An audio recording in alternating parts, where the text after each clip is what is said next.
केतनपुरी कोण आहे? दिवाळी आली तर घरच्याकडून कपडे घेण्याच्या ऐवजी पुस्तकं द्या म्हणून हट्ट केला.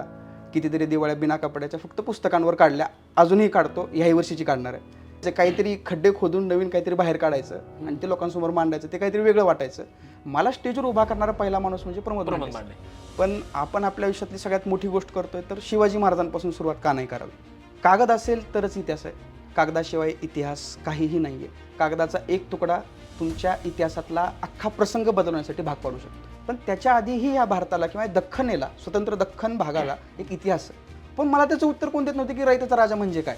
तर त्यांना विरोध करण्यापेक्षा ती ऑथॉरिटी तुम्ही मिळवा, तुम्ही शिक्षण घ्या आणि तुम्ही तुमच्या गड किल्ल्यासाठी काम करा, तुम्ही तुमच्या इतिहासासाठी काम करा.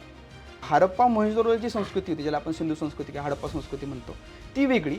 जिथं महाराष्ट्रातल्या पहिला शेतीचा प्रयोग झाला. पहिली शेती ही नंदुरबार जिल्ह्यामध्ये सावळदा ठिकाणी झाली. का तू या फील्डमध्ये येऊ नको, याच्यामध्ये फारसं करिअर पैसे नाही आहेत, मुळात पैसे नाही आहेत. 400 वर्ष झाले एकाच माणूस, किंवा 350 वर्ष आपण पकडू की 350 वर्ष झाले, तो एक माणूस आजही लोकांचं पोट भरतो. कॅफेमध्ये जसे स्टँडअप होतात ना सर, तसे स्टँडअप तसं इतिहासाची स्टोरी टेलिंगचं एक सेशन व्हायला पाहिजे सर. आजही महाराष्ट्राचं राजकारण असेल, समाजकारण असेल, अर्थकारण असेल, शिवाजी महाराजांच्या नावाच्या पलीकडे जात नाही. म्हणजे शिवाजी महाराज जिवंत असतानाच हे जगभर पोचले होते. आपण आज चुकीच्या गोष्टी करतो की आपल्याला शिवाजी महाराजांना जगभर पोचवायचं आहे. हे चित्रपट निर्माते अशा प्रतिक्रिया पोचवतात की शिवाजी महाराजांच्या इतिहासावर काय झाले की तुम्हाला लगेच टीका करायची असते. महाराष्ट्रातलं पहिलं प्राधिकरण आहे की जे एका किल्ल्यासाठी स्थापन झालेलं, पर्टिक्युलर एक किल्ला, फक्त एका किल्ल्यासाठी. नॅशनल हायवे हा रायगडाच्या खालून नेण्यासाठी संभाजीराजांनी सुद्धा प्रयत्न केले आणि ते सक्सेसफुल झाले. एक पुस्तक 10 लोकांना इन्फ्लुएन्स करू शकतं, एक चित्रपट 10,000 लोकांना एकाच वेळेस इन्फ्लुएन्स करण्यासाठी कारणीभूत ठरतो.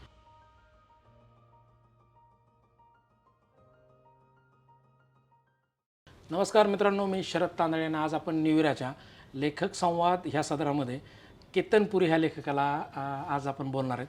खरं पाहिलं तर केतनला लेखक म्हणावं का इतिहास संशोधक म्हणावं का विचारवंत म्हणावं, अशा वेगवेगळ्या 3-4 डायमेन्शनमध्ये फार लवकर त्याने यश संपादित केलं आहे. केतन, तुझं ह्या यूट्यूब चॅनलवर खूप खूप स्वागत आहे. Thank you sir. थँक्यू.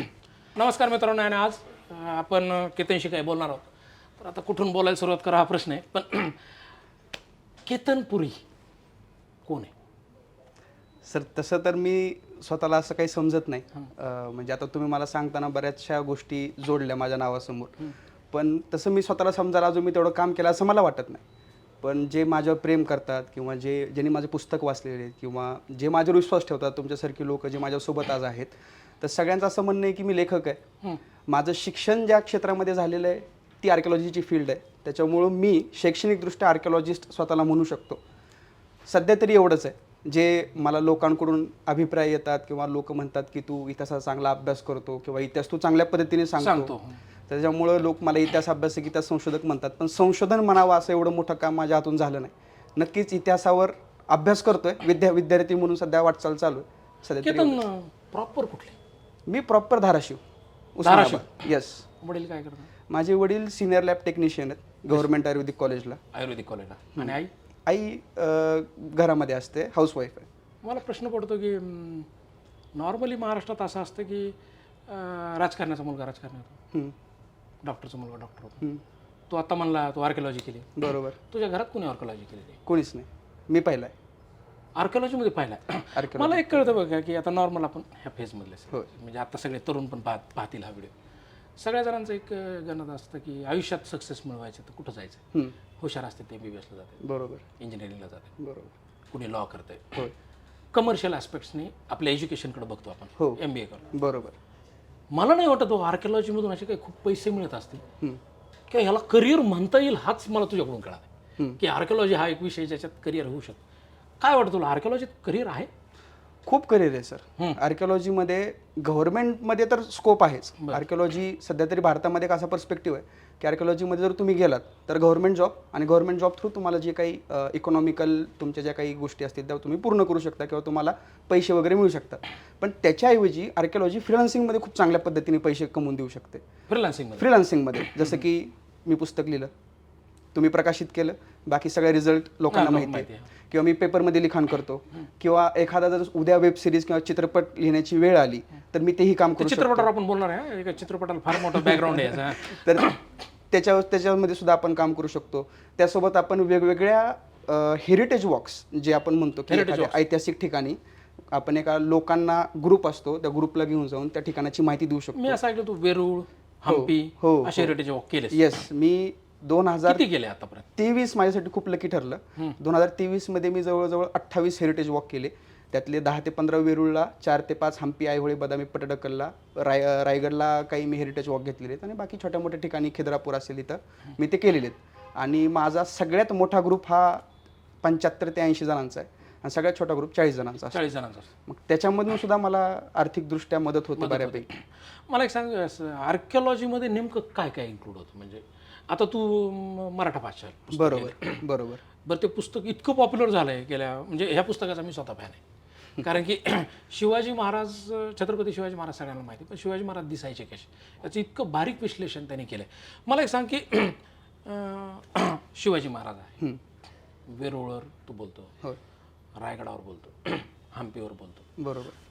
आर्किओलॉजीमध्ये असं काय काय इन्व्हॉल्व होतं? म्हणजे काय काय किती सेक्टरला हात लावला? म्हणजे तुझं वय बघता बघा, तुझं वय बघा किती आहे. हे जवळपास 10-15 विषयात काय म्हणताला माहिरकी केली. म्हणजे चांगल्या चांगल्या इतिहास संशोधकांना तू आता चक्करमध्ये आणलंय म्हणता येईल. कन्फ्यूज झाले केतनला बघून. तर आर्किओलॉजीमध्ये काय काय इन्व्हॉल्व होतं? म्हणजे बऱ्याच जणांना माहीतच नसते आर्किओलॉजी म्हणजे नेमकं काय सर, आणि त्याची का गरज वाटते?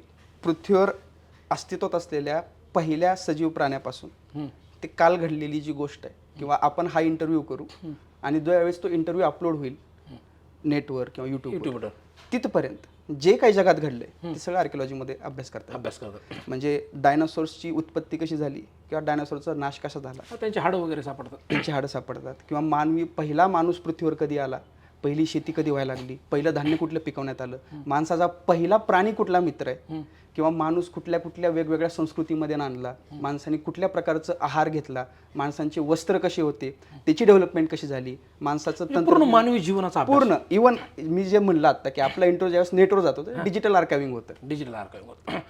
तुला आर्किओलॉजीकडे का आवडलं? म्हणजे का वाटलं की यार आपण एक क्षेत्र निवडावं? सर, लहानपणापासून इतिहासात आवड होती. आजोबा भरपूर वाचायचे. माझ्या आजोबांनी 1000पेक्षा जास्त पुस्तकं वाचलीत. आजोबांनी म्हणजे माझ्या आईच्या वडिलांनी. आणि त्यांचा आता मागच्या महिन्यात सत्कार पण झाला, मागच्या वर्षी. सॉरी, त्यांचं नाव काय? विजय सामराव भारती. तर ते एक्झिक्युटिव्ह इंजिनियर होते पीडब्ल्यूडी मध्ये. मग आमच्या घरातले पहिले इंजिनियर मुंबईच्या साईडनी. तर त्यांचे आतापर्यंत 1000पेक्षा जास्त पुस्तकांचं वाचन झालं म्हणून नांदेडच्या सार्वजनिक वाचनालयाने त्यांचा सत्कार केला मागच्या वर्षी. बापरे. त्यामुळं तो एक वारसा घरामध्ये होता, आजोबांकडून, आजोळाकडून आलेला. तर लहानपणीच पानिपत वाचलं, श्रीमानयोगी वाचलं, शहनशाह वाचलं, झुंज, झेप ही सगळी वाचलेली होती. इतिहासात आवड होती. पुढे जाऊन दिवाळी आली तर घरच्याकडून कपडे घेण्याच्या ऐवजी पुस्तकं द्या म्हणून हट्ट केला. कितीतरी दिवाळ्या बिना कपड्याच्या फक्त पुस्तकांवर काढल्या, अजूनही काढतो, ह्याही वर्षीची काढणार आहे. की ते आवड ती नाहीच आहे, आवड पुस्तकांमध्येच आहे. त्यात इतिहासात जास्त आवड होती. आणि इंजिनिअरिंगला गेलो होतो मी, जसं तुम्ही म्हणले की आपण इंजिनिअरिंग अभ्यास पास आउट केला. तर औरंगाबाद म्हणजे छत्रपती तर तिथं मी बीटेकला ऍडमिशन घेतलं होतं MIT कॉलेजला.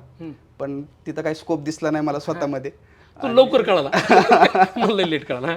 मग ते सोडून पुढं काहीतरी करायचं होतं, इतिहासात काहीतरी करायचं होतं, म्हणून BA तर करायचं नव्हतं पण इतिहासात काहीतरी करायचं आहे. आणि द मम्मी वगैरे चित्रपट एवढे बघितलेले होते लहानपणी असताना की ते आवडायचं. काहीतरी खड्डे खोदून नवीन काहीतरी बाहेर काढायचं आणि ते लोकांसमोर मांडायचं, ते काहीतरी वेगळं वाटायचं. त्यात सकाळला करिअर मंत्र यायचा. त्यात आर्किओलॉजी विषयी एक लेख आला होता. तो वाचला तर वाटलं की आपल्याला जे करायचं आहे आयुष्यात ते कदाचित हेच आहे. मग तिथून आर्किओलॉजीला सिरियसली घेतलं. थोडी पुस्तकं वाचली तर वाटलं की आपल्याला हे जमू शकतं.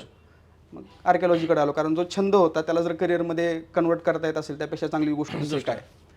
मला बरेच जण विचारत असतात, सर केतनचे व्हिडिओ व्हायरल होतात, केतनचा अभ्यास एवढा झाला आहे, केतनचं पुस्तक एवढं चालतं, एवढं कमी वयात त्यांनी कसं काय अचीव केलं?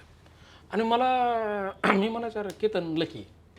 म्हणजे पहिला प्रश्न काय यायचा माझ्या मनात, नाही केतन लकी, त्याचे स्टार चांगले. मला आत्ता बोलल्यावर कळालं की केतन खूप वाचतो आणि त्यांनी खूप वाचलं. त्यांनी बघा आता पुस्तकाचे नाव घेतले. म्हणजे कुठल्याही क्षेत्रात तुम्हाला जायचं आणि चांगला लेखक जरी व्हायचं तर त्याला मस्ट आहे वाचन. मला केतन आज तुझं फार भारी वाटलं की तू वाचतो. नाही तर अशा काळात काही लेखक असे आहेत की त्यांचं वाचन काही नाही पण ते लेखक आहेत. पण मला एक सांग, मग आर्किओलॉजी केली, हो, त्याच्यानंतर तुझी आता PhD पण चालू आहे. बरोबर. मराठा बादशाह नावाचं पुस्तक का आवडलं तुला? म्हणजे का आवडलं की यार आपण पुस्तक आता लिहिलं पाहिजे, आपलं तर वय कमी आहे, आपण आता तू जेवढ्या लेखकांचे नाव घेतले मी होय. ते सगळे अबोव 50. बरोबर.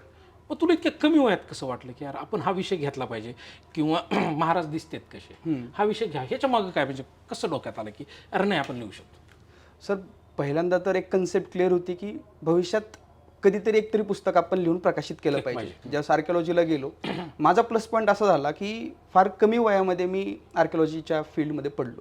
हा तिथं सगळे वयस्कर लोक वयाच्या 21-22 वर्षी मी डेक्कन कॉलेजला ॲडमिशन घेतलं. आणि हा केतन महाराष्ट्रातल्या नाही भारतातल्या टॉप 3 कॉलेजमधलं डेक्कन कॉलेजमधून आर्किओलॉजीची PhD करतो. तर त्या कॉलेजला ॲडमिशन घेतलं. तर भारतामध्ये आर्किओलॉजी सुरू करणारी जी संस्था आहे तीच डेक्कन कॉलेज आहे, भारतातली पहिली. हा त्याच्यामुळं आर्किओलॉजीच्या संबंधित किंवा इतिहासाच्या संबंधित जेवढं काही संशोधन झालंय तर ते आमच्या कॉलेजच्या लायब्ररीमध्ये उपलब्ध होतं. आमच्या सरांकडं ज्ञान देण्याची जी परंपरा आहे डेक्कन कॉलेजची ती अफाट सुंदर आहे. त्यांच्याकडून सगळ्या गोष्टी मिळत गेल्या, माझे पर्स्पेक्टिव्ह बदलत गेले. डेक्कन कॉलेजमधून इतिहासार्य विका राजवाडे ज्यांना आपण म्हणतो, विका राजवाडे इतिहासाचार्य, तर त्यांनी डेक्कन कॉलेजमधून शिक्षण घेतलेलं आहे. किंवा बरेचसे जे हिस्ट्रीचे स्कॉलर्स आहेत, म्हणजे तुझे सिनियर आहेत. हां म्हणजे माझे सिनियर मोस्ट ऑथॉरिटी. तर ह्या सगळ्यांनी डेक्कन कॉलेजमधून शिक्षण घेतलेलं, त्यांचं संशोधन वाचायला मिळालं. कॉलेजपेक्षा क्लासपेक्षा मी जास्त लायब्ररीमध्ये जायचो दिवसभर, तिथली पुस्तकं वाचायचो, रँडमली कुठलंही पुस्तक घेऊन मी काहीही वाचायचो. याच्यामुळे मला एक गोष्टीचा प्लस पॉईंट असा झाला की माझे पर्स्पेक्टिव्ह बदलले प्रत्येक गोष्टीकडे बघण्याचे. हां म्हणजे मी एकाच चष्म्यातून एखाद्या गोष्टीकडे बघण्यापेक्षा मी वेगवेगळ्या अँगलनी त्या गोष्टीचा विचार करू लागलो. किंवा नॅशनलिस्ट हिस्टोरियन जर असेल तर तो या गोष्टीवर कसा व्यक्त होतो, त्या सेम गोष्टीवर लेफ्टिस्ट कसा होतो, कम्युनिस्ट कसा होतो, मार्क्सिस्ट कसा हिस्टोरियन त्याच्यावर एकाच गोष्टीवर. मग हे वेगवेगळे पर्स्पेक्टिव्ह ज्यावेळेस मिळत गेले त्यावेळेस मला ॲनालाइज करण्याची एक सोपी पद्धत कळली. आणि मांडे सर माझे, ज्यांना मी गुरु म्हणतो, तर मांडे सर त्या आर्किओलॉजीला ॲडमिशन घेण्याच्या आधी 2-2.5 वर्ष माझ्या आयुष्यात होते. त्यांच्याकडून मला बऱ्याच गोष्टी शिकायला मिळाल्या. तर वाटलं की आपण जे आजपर्यंत वाचलं आहे किंवा ज्याच्याविषयी आपण आजपर्यंत विचार केला आहे तर त्याच्यावर आपण एक पुस्तक लिहिलं गेलं पाहिजे. विषय खूप होते माझ्यासमोर, लेणी होता, मंदिर होते किंवा शिल्प होती, किंवा कुठंतरी वाटत होतं की आपण ह्या सगळ्या गोष्टींना तर कधी ना कधी लिखाण करूच, जी माझी फील्ड आहे किंवा जे माझे शिक्षण आहे. पण आपण आपल्या आयुष्यातली सगळ्यात मोठी गोष्ट करतोय तर शिवाजी महाराजांपासून सुरुवात का नाही करावी असा प्रश्न मनात आला. आणि म्हणलं की शिवाजी महाराजांवर एक पुस्तक आपण लिहिलं पाहिजे.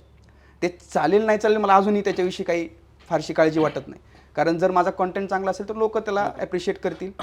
त्यामुळे मी म्हणलं की एक पुस्तक लिहू आणि शिवाजी महाराजांवरच लिहू. आणि मग मराठा पाशा लिहिण्याचा विचार.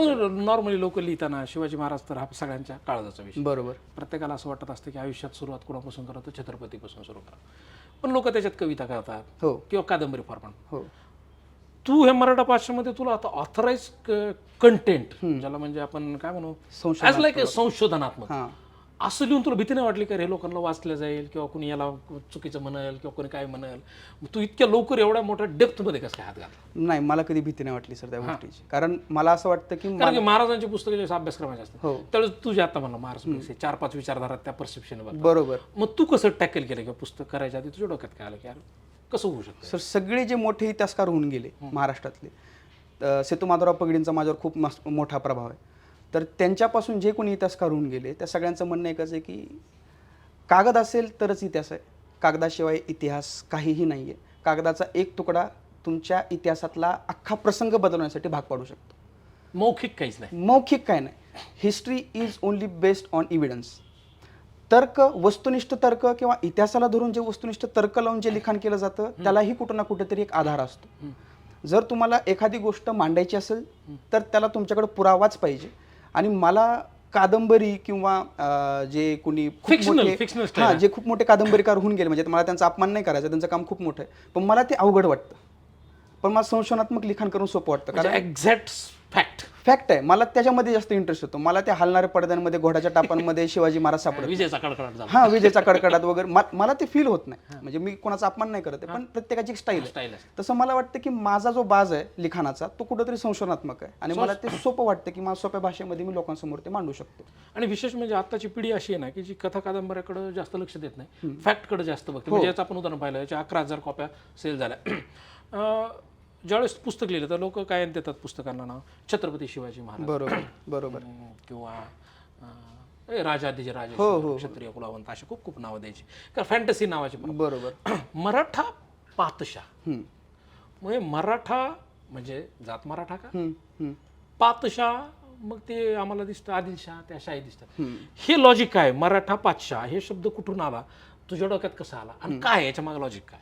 2 गोष्टीत सर. पहिलं म्हणजे शिवाजी महाराजांवर जे पुस्तक मी लिहिलंय आणि त्याच्यामध्ये जे काही इतिहासाचा कॉन्टेंट जो काही मी त्याच्यात मांडलाय, जी काही माहिती दिली आहे ती पूर्ण शिवाजी महाराजांच्या समकालीन चित्रांविषयी तर तर शिवाजी महाराजांची सगळी चित्र कुठल्या गोष्टीमुळे कारणीभूत ठरली काढण्यासाठी, तर शिवाजी महाराज ज्यावेळेस दक्षिणेत उतरले, कर्नाटकाच्या स्वारीला ज्यावेळेस शिवाजी महाराज गेले, 2.5 वर्ष दक्षिणेत राहिले, त्या पिरियडमध्ये ही सगळी चित्र काढण्यात आली. ह्या सगळ्या चित्रांना कुठल्या एका गोष्टीमुळे ऑथेंटिफिकेशन मिळालं की Shivaji Maharaj as a emperor, as a raja म्हणून दख्खनीत उतरले. ॲज अ राजा म्हणून म्हणजे ज्यावेळेस ते गोवळकोंड्याच्या कुतुबशहाला भेटायला गेले त्यावेळेस शिवाजी महाराजांची अट एकच होती की माझं स्वागत हे स्वतंत्र राजाप्रमाणे झालं पाहिजे. मी कुठल्याही सरदाराचा मुलगा नाही किंवा मी कुठलाही सरदार नाही किंवा मी सामान्य आसामी नाही आहे, मी छत्रपती आहे, माझा राज्याभिषेक झालेला आहे, माझ्याकडे ऑथेंटिफिकेशन आहे, मला लोकांनी ऑथराईज केलेलं आहे, मी स्वतःला ऑथराईज करून घेतलेले राजा म्हणून, तर माझं स्वागत, माझा मानपान हा राजाप्रमाणेच व्हायला पाहिजे. म्हणजे शिवाजी महाराजांना हे राजेपण तर शिवाजी महाराजांनी ज्यापासून स्वराज्य स्थापना केली आपण त्यांना राजेच म्हणतो, पण राजा म्हणून जी त्यांना लोकमान्यता मिळाली, आजही जागतिक इतिहासामध्ये मराठा साम्राज्य ज्यावेळेस येतं त्यावेळेस त्याची स्थापना ही 1674 पासून केली असं सांगण्यात येतं. 1674 का, तर तो राज्याभिषेकाचा दिवस आहे, 6 जून 1674. तर त्या दिवशी शिवाजी महाराजांचा राज्याभिषेक झाला. राज्याभिषेकामुळे ह्या सगळ्या गोष्टी घडल्या, शिवाजी महाराजांची चित्र वगैरे तयार झाली. तर राज्याभिषेक हे बेस आहे, मराठ्यांच्या साम्राज्याचा पाया हा राज्याभिषेकाचा दिवस आहे. तर तो राज्याभिषेक कुठंतरी या गोष्टींमधून ठळकपणे दिसावा, माझ्या पुस्तकाची जी थीम आहे त्यात दिसावा असा एक विचार होता. मग त्याला नाव द्यायचं ठरलं तर बरेच नाव आले, शेर शिवराज आहे किंवा शिवाजी महाराजांची राजमुद्रा, जसं बऱ्याच पुस्तकांना त्याचं नाव आहे बऱ्यापैकी. तर असंच काहीतरी एक वेगळं नाव द्यावं असं मनात होतं, पण त्याच्यामध्ये माझ्या पुस्तकाची थीम रिफ्लेक्ट होत नव्हती. आणि एके दिवशी माझे मित्र मालोजीराव जगदाळे आणि अभिषेक कुंभार यांच्यासोबत सहज बोलत बसलो होतो. त्यावेळेस बोलताना एक गोष्ट क्लिक झाली की राज्याभिषेकाविषयी कुठली कुठली वर्णनं शिवाजी महाराजांची आहेत ते आपण एकदा काढू. त्या सभासद बखरीमधलं वर्णन असं आहे की या योगी सर्व पृथ्वीवर म्लेंच पातशा, मराठा पातशा छत्रपती झाला ही गोष्ट सामान्य झाली नाही.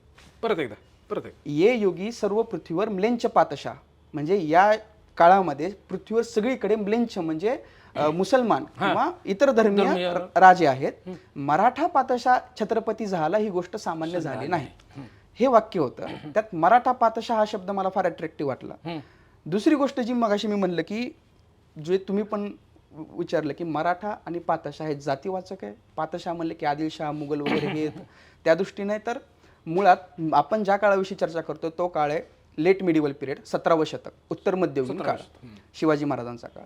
त्या काळामध्ये राजा ही संकल्पना म्हणजे फक्त मुसलमान राजा असावा अशा स्वरूपाची होती. हो, भारतभर. आणि एखादा जर राजा होत असेल तर त्याला जे किताब यायचे त्याच्यामध्ये बादशाह किंवा पातशाह हा किताब कायम प्रत्येक राजाने मिळवलेला आहे. तो आदिलशाह असो, निजाम असो, कुतुबशाह असो किंवा मुघल असो, कुणीही असो. तर तो एक शब्द ऑथराईज झाला होता की बादशाह किंवा पातशाह म्हणलं की मुस्लिम बादशाह, की जो कोणी हा या भारतावर राज्य करत असेल वेगळ्या भागांवर. पण स्वतः सभासद बखर जी लिहिली आहे राजाराम महाराजांच्या आज्ञेने, कृष्णाजी अनंत सभासदांनी, जो शिवाजी महाराजांच्या दरबारामध्ये प्रत्यक्ष त्यावेळेस उपस्थित होता, राजाराम महाराजांनी त्याला सांगितले की माझ्या वडिलांचं चरित्र तू लिही. राजाराम महाराजांनी म्हणजे शिवाजी महाराजांच्या मुलांनी सांगितलं, आणि जे काही लिखाण केलं ते नक्कीच राजाराम महाराजांनी वाचलेलं माहिती. त्याच्यामध्ये हा कृष्णाजी अनंत सभासद शिवाजी महाराजांना राजा, छत्रपती याच्यासोबत अजून एक कुठली पदवी देतोय तर मराठा पातशा. आणि त्यात मराठा तुम्ही जातीवाचक घ्या किंवा प्रांतवाचक घ्या, शेवटी मराठ्यांचा राजा कोण आहे? शिवाजी महाराज. त्याच्यामुळे ते ज्याला ज्या अर्थाने घ्यायचं त्या अर्थाने घ्यायचं, पण कुठल्याही अर्थाने घेतलं तरी राजा तोच राहतोय ना आपला. शेवटी राजा एकच आहे, तुम्ही कुठल्या अर्थाने घेतलं तर ते मराठा पातशा हा शब्द डायरेक्ट रिफ्लेक्ट करतोय राज्याभिषेकाला की तुम्ही सगळे बादशाह आहेत, तुम्ही राज्यारोहण करून घेतलं स्वतःच, तुम्ही सगळे बादशाह झालात. आमच्या पण राजाने राज्यारोहण करून घेतलं, आमच्या राजाने राज्याभिषेक करून घेतला, आमचा पण राजा आता बादशाह. आणि कुठला बादशाह आहे तर मराठ्यांचा बादशाह. म्हणून मराठा पातशाह नाव असलं पाहिजे असं वाटलं. आणि ते नाव एकदम म्हणजे एकदम काय म्हणतात असं एकदम जवळ आल्यासारखं वाटतं. मला असं वाटतं की तुझं पहिलं प्रेम वेरूळ आहे. हां, ऑब्व्हियसली पहिलं प्यार आहे का? म्हणजे वेरूळ म्हणण्यापेक्षा ऐहोळे खरं प्रेम माझं. कर्नाटकामध्ये एक गाव आहे, कर्नाटकामध्ये ऐहोळे, बदामी, पटडकल हा एक 30 किलोमीटरचा एरिया आहे. त्याच्यामधलं ते ऐहोळे नावाचं गाव आहे, ते मला फार सुंदर आवडतं, खूप सुंदर गाव आहे ते. आणि दुसरं ऐहोळे गावामुळं मला वेरूळ जास्त भावलं, कारण ऐहोळेच्या बऱ्याचशा शिल्पांचा प्रभाव हा वेरूळवर किंवा बदामी चालुक्यांच्या शिल्पकलेचा वगैरे तो प्रभाव वेरूळवर दिसतो. त्याच्यामुळे वेरूळवर पण परत प्रेम जडलं माझं. जडलं. हो. मला एक सांग की वेरूळ आपण जागतिक म्हणतो त्याच्यावर एवढं लिखाण झालं. हो. तुला काय अट्रॅक्ट केलं असं म्हणजे आयवळीमध्ये किंवा वेरूळमध्ये काय तुला असं वाटलं की यार हे काहीतरी वेगळं आहे म्हणजे जे आतापर्यंत आपण पाहिलंय, असा एखादा प्रसंग, अशी एखादी घटना किंवा असं एखादं शिल्प जे की तू जसं मगाशी म्हणला की परसेप्शन चेंज होत आहेत माझे बरोबर. कंटिन्युअस. बरोबर. तर असे 1-2 प्रसंग सांग ना की ज्याच्यात तुझं खरं परसेप्शन चेंज झालं की जे आधीची माहिती असेल. तर वेरूळमध्ये किंवा आयवळीमध्ये असं काही आहे का? सर, वेरूळ किंवा आयहोळेकडं सगळ्यात जास्त प्रेम होण्याचं किंवा त्यांच्याकडे जास्त अट्रॅक्ट म्हणजे प्रेम का झालं? हां, त्याचे कारण बरीच आहेत. म्हणजे एक तर त्यांची भव्यता आहे. तिथली शिल्प ही वेरूळची शिल्प जवळजवळ नाही म्हणलं तरी सर 15 ते 20 फुटाची आहेत. 15 ते 20 फुटाची. 15 ते 20 फुटाची शिल्प आहेत. म्हणजे आपल्या ज्या काही शिवपुराणातल्या गोष्टी आहेत, एकतर मुळात वेरूळला डॉमिनन्स दिसतो आपल्याला शैव संप्रदायाचा. शैवांचा सर्वात जास्त डॉमिनन्स आपल्याला तिथे दिसतो. तर शिवपुराणातल्या ज्या काही गोष्टी आहेत शिवाशी निगडीत, तर त्या सगळ्या गोष्टी तिथं कोरलेल्या आहेत. ते तर आहेच. त्यांच्या मागे पॉलिटिकल मेसेज आहे. म्हणजे जसं वराह आहे, सपोज आपण दोघं राजे आहेत आणि मी विष्णुधर्मी आहे, मी विष्णूला मानणार आहे आणि माझं राजचिन्ह जर वराह असेल आणि जर मी तुमच्यावर विजय मिळवला तर मी वराहाचं शिल्प कोरतो, त्याच्या मागे पॉलिटिकल मेसेज देतो. मी स्वतःला वराह समजतो, विष्णूचा वराह होता. माझ्या पायाखाली जो नाग आहे मी तुम्हाला समजणार कारण तुम्ही माझे शत्रू आहे. आणि माझ्या हातावर बसलेली जी भूदेवी आहे तिला मी माझं राज्य समजणार. जी मी तुमच्या तावडीतून सोडवून पाताळातून बाहेर काढले, मी माझ्या राज्याचा उद्धार केला किंवा माझ्या राज्याला वाचवलं. अशी mythological concept plus political message एकाच गोष्टीमध्ये तिथे रिफ्लेक्ट होतो. म्हणजे आपण ज्या मूर्त्या बघतो ते फक्त मूर्त्या नाही, फक्त मूर्त्या नाहीत, त्याच्यामुळे वेगवेगळे ऍस्पेक्ट आहेत. पॉलिटिकल ऍस्पेक्ट आहे, सांस्कृतिक आहे, कल्चरल आहे. जसं ती वराह मूर्ती जी बदामीला एका लेणीमध्ये आहे, तर त्या वराह प्रतिमेचं अनावरण करताना कुठले कुठले सांस्कृतिक उत्सव करण्यात आले याचा शिलालेख कोरलेला आहे मंगलेश राजाचा. म्हणजे तत्कालीन सांस्कृतिक, सामाजिक, धार्मिक, आर्थिक, ह्या सगळ्या राजकीय, ह्या सगळ्या परिस्थिती आपल्याला एका शिल्पामधून किंवा एका ठिकाणाहून समजतात. हे कारण होतं. आणि वेरूळकडे अट्रॅक्ट होण्याचं सगळ्यात मोठं कारण म्हणजे काय सर, कैलास तर आहेच, पण कैलास सारख्याच भव्य लेण्या वेरूळच्या 29 नंबर आहे, 21 नंबर आहे किंवा 22 नंबर आहे, ज्या वेरूळ एवढ्याच मोठ्या आहेत, कैलास लेणी एवढ्या मोठ्या आहेत. आणि पण कैलासची व्याप्ती खूपच मोठी नाही, पण ह्या सगळ्या गोष्टी तर ते कुठेतरी भावलं. माझे मार्गदर्शक गोपाल जोगे सर जे आहेत डेक्कन कॉलेजचे, तर त्यांनी मला वेरूळ आयहोळे फार वेगळ्या पर्स्पेक्टिव्हनी दाखवलं. तर त्याच्यात मला सारखं कुठेतरी वाटत राहिलं की आपण शिवाजी महाराजांपर्यंत जातो, शिवाजी महाराजांच्या इतिहासाचा अभ्यास करतो, त्याच्या अनुषंगाने शहाजी महाराज आणि लखुजी जाधवरावांचा अभ्यास करतो, पण त्याच्या आधीही या भारताला किंवा दख्खनेला, स्वतंत्र दख्खन भागाला एक इतिहास आहे. आणि त्या इतिहासाचे सगळ्यात मोठे साक्षीदार हे आयहोळे किंवा वेरूळ यासारखी ठिकाणी की जिथं खूप मोठ्या प्रमाणामध्ये कल्चरल शिफ्टिंग झालेली आहे किंवा राजकीय शिफ्टिंग झालेली आहे. आत्ता मी मागच्या वर्षी वेरूळला गेलो होतो. वेरूळवर एवढं जागतिक दर्जाचं संशोधन झालेलं आहे, तरी वेरूळला मला एक विशिष्ट पार्वतीच्या फॉर्मच्या प्रतिमा सापडल्या ज्याच्यावर कुणीच आजपर्यंत लिखाण केलेलं नव्हतं. पार्वतीच्या एका विशिष्ट नाही, स्वतंत्र पार्वतीचं स्वतंत्र अस्तित्व असलेलं. त्याच्यामुळं त्या पार्वतीला पूजणारा एक खूप मोठा समाज समूह किंवा समाजाचा घटक त्या वेरूळला अस्तित्वात होता आणि त्याचा उदय 100 ते 150 वर्ष सातत्यानं होत राहिला. म्हणून त्या प्रतिमांची वाढ झाली. स्वतंत्र महादेवाशिवाय पार्वतीला पूजणारा किंवा त्याची पूजा करणारा एक स्वतंत्र वर्ग त्या काळात वेरूळला 100 ते 150 वर्ष अस्तित्वात होता. त्याचा प्रभाव सेपरेट पार्वतीला आणि त्याचा प्रभाव त्या शिल्पांमधून आपल्याला कळतो. हे संशोधन आजपर्यंत कुणीच मांडलेलं नव्हतं, ते मला मांडता आलं पहिल्यांदा. अशा बऱ्याचशा गोष्टी मला त्या वेरूळला किंवा आयहोळेला सापडल्या. दुर्ग महर्षी प्रमोद मांडे तुझ्या आयुष्यात आले, तू भेटलास? हो. काय वाटतं त्यांच्याबद्दल? माझी इच्छा, मांडे सरांना मी 2014 मध्ये पहिल्यांदा ऐकलं होतं. 2012-13 पासून मांडे सरांचा प्रभाव महाराष्ट्रामध्ये वाढायला सुरुवात झाली आणि 12 मध्ये ते पहिल्यांदा धाराशिवला उस्मानाबादला आलते. ओमकार नायगावकरांनी त्यांचं व्याख्यान ठेवलं होतं आणि 13ला परत त्यांना ऐकलं, 14ला ऐकलं. तर मांडे सरांकडून जे शिवाजी महाराज मला समजले ते फार वेगळे होते. म्हणजे मी श्रीमंत कोकाटेंची पण पुस्तकं वाचलेली आहेत आणि बाबासाहेब पुरंदरेंची पण पुस्तकं वाचली. एक्स्ट्रीम विरोधाभास ज्यांच्या लिखाणामधून दिसतो दोघांच्याही, अशी 2 वेगळ्या विचारधारांची पुस्तकं पण मी वाचली होती. पण मांडे सरांनी जे शिवाजी महाराज व्याख्यानातून सांगितले ते फार वेगळे वाटायचे. म्हणजे मांडे सर सांगायचे की हा राजा शेतकऱ्यांना, आपण म्हणतो की रयत पालक किंवा रयतेचा राजा, पण मला त्याचं उत्तर कोण देत नव्हते की रयतेचा राजा म्हणजे काय, नेमकं काय केलं. ठीक आहे, तुम्ही शेतकऱ्यांसाठी वेगवेगळ्या प्रकारच्या सोयीसुविधा निर्माण केल्या, पण शेतकऱ्यांना बियाणं फुकट दिली, शेतकऱ्यांना बैल नसेल तर बैल दिला, शेतकऱ्यांना नांगर नसेल तर नांगर दिला, एखाद्या शेतकऱ्याला तर जमीन नसेल तर 10 वर्षासाठी फुकट जमीन पण दिली, उपभोगच होत नाही कधी. बिनव्याजी कर्ज पण दिले शिवाजी महाराजांनी. ह्या गोष्टी माझ्या वयाच्या 19-20व्या वर्षी मला सांगणारा पहिला माणूस म्हणजे प्रमोद मांडे. त्याच्यानंतर क्रांतिकारक भगतसिंग, लिजंड ऑफ भगतसिंग अजय देवगणच्या चित्रपटात जेवढा बघितला तेवढाच, पण भगतसिंगांचा किंवा त्यांच्या वेळेसच्या क्रांतिकारकांचा काय इतिहास आहे, त्यांचा प्रभाव कसा आहे, हे आमच्यासमोर मांडणारी पहिली व्यक्ती मांडे सर. राजाराम महाराज, संभाजी महाराज, त्याच्यानंतर ताराराणी किंवा थोरले शाहू छत्रपती, हे सुद्धा मराठ्यांच्या इतिहासातले फार प्रॉमिनंट कॅरेक्टर, फार प्रॉमिनंट छत्रपती होऊन गेलेत. हे सुद्धा पहिल्यांदा मांडणारे मांडे सर. त्यांची स्टोरी टेलिंग करायची पद्धत फार वेगळी. मांडे सरांनी मला विश्वास दिला की तू स्टेजवर बोलू शकतो. त्यांनी मला सांगितलं की तू राजाराम महाराजांवर बोलू शकतो. त्यांनी मला स्टेज मिळवून दिलं, त्यांनी मला पहिला विषय दिला. मला स्टेजवर उभा करणारा पहिला माणूस म्हणजे प्रमोद मांडे. माझ्यावर त्यांनी विश्वास ठेवला, त्यांच्यामुळे मला गड किल्ले फिरायची आवड झाली. 2016 धाराशिवला ओमकारदादांनी मला सपोर्ट केला आणि मांडे सरांनी संकल्पना दिली म्हणून मी 51 किल्ल्यांचे नकाशे तयार करून त्याचं प्रदर्शन भरवलं होतं. मी राहायला कुठं आहे? मराठवाड्यामध्ये. आमच्या इथे भुईकोट किल्ले. मी महाराष्ट्रातल्या 51 किल्ल्यांचं नकाशे हाताने तयार करून पेन्सिलने त्याचं प्रदर्शन भरवलं. त्याचं उद्घाटन मांडे सरांनी केलं. म्हणजे मला कुठेतरी या इतिहासाच्या क्षेत्रामध्ये प्रोत्साहन देण्याचं काम मांडे सरांनी केलं. परत ज्या वेळेस मांडे सरांना भेटत त्यावेळेस मला सांगायची की अरे मला तुझं व्याख्यान इथं ठेवायचं बरं का, तिथं ठेवायचं. फुलगावच्या शाळेमध्ये मला तुझं राजाराम महाराजांचं व्याख्यान ठेवायचं. त्यांनी मला सांगितलं, म्हणजे मला सांगण्यापेक्षा त्यांनी आमच्या ग्रुपला सांगितलं होतं की आर्किओलॉजीला शिवाय देऊ नका. आर्किओलॉजी गड किल्ल्यावर काम करत नाही म्हणून आपण आर्किओलॉजीला शिवाय देण्यापेक्षा तुम्ही आर्किओलॉजी फील्डमध्ये जा, तुम्ही आर्किओलॉजी शिका. ते कुठंतरी आर्किओलॉजीला जायचं इन्स्पिरेशन आहे. ते आहेच 100%. त्यांनी सांगितलं की तुम्ही आर्किओलॉजीचे अधिकारी व्हा, तुम्ही त्या पदावर जाऊन तुम्ही मग किल्ल्यासाठी काम करा. हा, उगाच बोलू नका. बिना कामाचा विरोध करण्यामध्ये काही अर्थ नाहीये, कारण तुमच्या हातामध्ये ताकद नाही. ताकद कुणाकडे असणार तर आर्किओलॉजीच्या त्या बॉडीवर जे कुठले अधिकारी बसले त्यांच्या.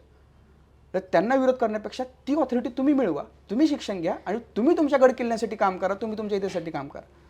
आर्किओलॉजी म्हणलं की माझ्या डोक्यात पहिले येते मोहनजोदडो हडप्पा बरं आणि सिंधू संस्कृती. बरं, नॉर्मल हा बाहेर तू डिपार्टमेंटच आहे आमच्या लोकांना. आणि मग असं वाटतं की अरे ते मोहनजोदडो हडप्पा पाकिस्तानमध्ये आणि ते डायरेक्ट तेरपर्यंत आलंय असं मी ऐकून आहे. धाराशिव जिल्ह्यातच तेर आहे. तर त्याच्याबद्दल आम्हाला काहीतरी सांग. सिंधू संस्कृती ही आर्किओलॉजी जी आपल्या सिंधू किंवा सिंधू संस्कृती कुठपर्यंत होती, कारण की आपल्याला लय असतं ना पुराणातलं लय भारी वाटतं. बरोबर बरोबर. तेरमध्ये फार मोठं म्हणजे तेर असेल, अजून कोणतं गाव आहे दायमाबाद काय? हा, दायमाबाद. तर त्याच्याबद्दल काही म्हणजे काय सर, आपल्याकडं मुळात आर्किओलॉजी किंवा ह्या गोष्टीमध्ये ते माझं करिअर असल्यामुळे मी इन डेप्थ वाचतो, पण जे बेसिकली आपल्याला जे काय वाचायला मिळतं ते फार वरवरच असतं. हरप्पा मोहनजोदडो हे सापडलं पाकिस्तानामध्ये, पण ती जी संस्कृती आहे त्या संस्कृतीची व्याप्ती फक्त गुजरातपर्यंत दिसते आपल्याला, भारतामध्ये. लोथल किंवा ज्या काही त्या भागातल्या छोट्या मोठ्या साईट्स आहेत, धोलावीरा वगैरे, तिथं आपल्याला ती त्यांची व्याप्ती दिसते. दख्खनेमध्ये किंवा महाराष्ट्रामध्ये ती संस्कृती आलीच नाही कधी. तेर म्हणतात ते काय? ती आपली संस्कृतीच वेगळी आहे सर. म्हणजे ह्याचा संस्कृती वेगवेगळ्या आहेत, आपल्या वेगळ्या आहेत सर. हरप्पा मोहनजोदडोची संस्कृती होती, ज्याला आपण सिंधू संस्कृती किंवा हडप्पा संस्कृती म्हणतो, ती वेगळी. आपल्या इकडेच्या संस्कृत्या आणल्या, त्याच्यामध्ये जोरवे संस्कृती. जोरवे नावाचे गाव आहे संगमनेर, अहमदनगर जिल्ह्यामध्ये, संगमनेरच्या जवळ.